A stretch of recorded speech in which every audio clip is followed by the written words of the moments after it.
Hello, YouTube. This is Alzoru, your friend and dungeon master. The following is a continuation from Vedralath Adventures, the Staff of Eld.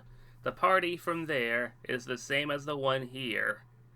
Amon, the human life cleric, and his new robot spider buddy Spidey, Azari, the half-elf storm sorcerer, and Sna, the kobold fighter brute.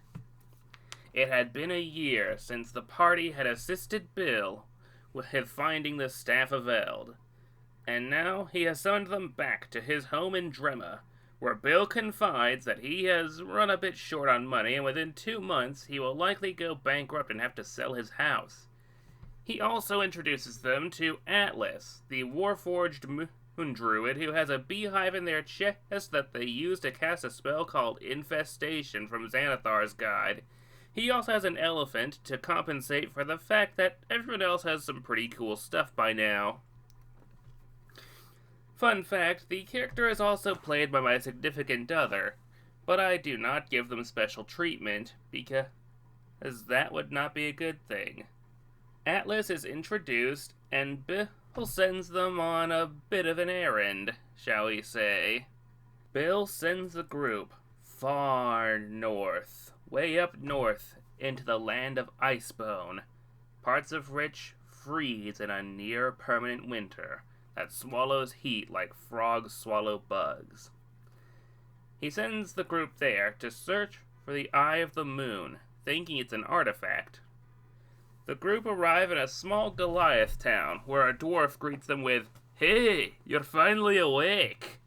To which everyone laughs for a few seconds before I explain that this town is a Goliath town, and after a bit of hanging out in the local tavern, the group begins asking about the Eye, and the local Goliaths tell them that they think the Eye is farther north in the city of Chib. The party are more than happy to investigate because, hey, they want to save Bill, and so begins the week-long or so journey to Chib. But they are stopped by an assassin from the Black Blood clan, and while I expected them to kill him and have the Black Blood assassin show up periodically during the adventure, they instead captured and interrogated him with some dang good rolls, and our druid used the entangle spell to keep him still. They got him to lead them to their hideout and talk to the boss, whom they weren't supposed to meet until much later. Their boss was a beholder who commanded the clan of assassins, and after some intense negotiation, they not only bought out their own contract, but they also put a hit on whomever had put a hit on them, allowing them to leave on good terms and find out that the Eye of the Moon is a person, not an object. When they reach Chib, the local tavern keeper tells them that the Eye of the Moon is not only a person, but also a title. Each god has 2 chosen ones and 1 avatar, and the chosen ones are always 1 eye and 1 mouth for each god. The Eye of the Moon is a chosen of Mevalis, the moon god. They also learn of the Tower of Knowledge, a massive tower full of secrets and lost lore that very few have ever returned from, and promptly decide to do the smart thing and not go there. The tavern goers, after a few Monty Python references, tell them that the Eye is currently somewhere around the Titan's Blade, and they travel there with haste, finding a few random items and things along the way. They also fight a few random boars and find a few random wild dinosaurs. The Titan's Blade itself is a giant monolithic rock that looks like, well, a giant sword. A sword so big that only a Titan could possibly wield it. And at this place, they find the Eye of Mevalis, a kindly human woman named Rionia. She reveals her bizarre abilities, one of which is to see all which the moon can see. So long as the light of the moon touches something, she can bear witness to it. And she is also a werebat. A werebat that turns into a particularly huge bat.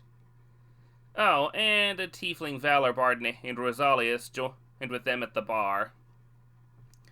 Rionia asks for help fighting her brother, the Mouth of Zufel, god of destruction and despair. An evil god who creates the demons of this world. But first, she asks for their assistance in retrieving an item sacred to Maevalis, the Orb of the Moon, which is on a shipwreck. They spend a few days heading to a port town close by to the wreck, and after some more Monty Python style humor, the group ends up at the shipwreck fighting sea hags, one of which is bewitching a wereshark to marry him. And they free him, which allows him to help them get the orb. Amon, the cleric, was now curious about werebeasts. Sna, as usual, was just plain old deadly in combat. The party brought her the orb, which increased her magic power along with its own unique power.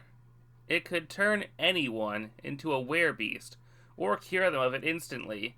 Amon decided to become a weresnake after some deliberation, and she obliges, an action I came to mildly regret as I realized how strong werebeasts are. She then sent them to deal with a coven of night hags, who obtained a different godly item, a lute known as Gorthagus's lute. They killed the hags, and Rosalius used Identify on the lute, discovering its power. If a wish was sung onto the lute, the wish would be granted, and then corrupted, often ending in the death of the wisher or someone close to them. Gorthagus is the god of agony, poison, and curses, so him having a lute that grants cursed wishes is right up his alley. They deliberate on what to do with it, but Rionia uses lunar laser eyes to destroy the accursed lute, but notes that godly items never stay destroyed forever. They begin to head north at her behest, and they are attacked by gnolls in the night, which they easily kill off thanks to Sna's sharpshooting, Rionia's laser eyes, Bardboy's vicious mockery, and Azari's magic missiles. Atlas also killed the last one with a moonbeam. Amon also got to be a really cool snake man, and Spidey the robot spider mostly just spat weak acid at people. The party began growing suspicious of Rionia since no demons had yet attacked them, and she just asked them to trust her, with them rolling insight to find that she seemed genuine. Then they travel with her very, very far north, into the most northern parts of Icebone, to a shrine of Zaruk, the god of undeath, so they can destroy it, basically just to spite him. At about this time, Sna's player unfortunately got injured in a car accident, and we had to write Sna out of the story, so we had him receive a letter from his queen asking him to kill more gnolls off screen. They then head south sans Sna and rest at a hidden shrine of the moon. The party is eventually attacked by goblins, led by a demon, and they have a decent fight before the goblins are defeated, with Rionia only suffering mild damage despite the fact that they were trying to kill her. With a bit of moon vision, she tries to ascertain her brother's location. They discuss a bit, and they decide to go to the Firestone to seek guidance. Sometime after this, but before reaching the Firestone, they explored a dungeon where a lot of weird crap was going on. I don't remember what all was in there, but it was someplace Rionia and her brother used to go when they were kids. There were bugbears in there looking to kill a bone devil, which Amon banished instantly, and they helped a lot in there. Rosalius' player lost interest during this time, and at the time I joked that his character got sucked into a dimension hole. Canonically, I think I'd rather say that he died to a rug of smothering. Also, there was a mad Gulok, and an imprisoned Phalok, a closed portal to this world's version of the Nine Hells, the Onyx Fortress, and also a group of flumps that managed to put a Mind Flayer in jail. Yeah, I don't know what I was thinking when I made this dungeon either. Also, Atlas tamed Boulette. The journey to the stone is exceptionally long and mostly pretty boring, but Azari got to steal cheese from a hill giant at least. The group ends up at the stone, after, again, quite a long and arduous journey. The stone itself, the Firestone, is a divine obelisk of the sun god that radiates heat that makes the tundra land more livable. There are a group of Loxodons living around it in a temporary village. The Loxodon move whenever the stone moves, and it moves whenever Abator, the sun god, demands it so. The settlement is attacked by demons in the night trying to destroy the stone, but Amon banished the main demon a second time, making for an easy fight.